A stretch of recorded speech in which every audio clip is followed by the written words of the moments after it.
श्रीवेङ्कटनिवासाय श्रीनिवासाय मङ्गलम्।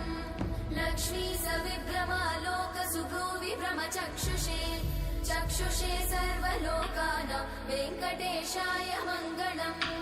श्रीवेङ्कटाद्रिशृङ्गाग्रमङ्गलाभरणाङ्गये मङ्गलानां निवासाय श्रीनिवासाय मङ्गलम्। सर्वावयव सौन्दर्य सम्पदा सर्वचेतसां सदा सम्मोहनायास्तु वेङ्कटेशाय मङ्गलम्। नित्याय निरवध्याय सत्यानन्दचिदात्मने सर्वान्तरात्मने श्रीमद् वेङ्कटेशाय मङ्गलम्।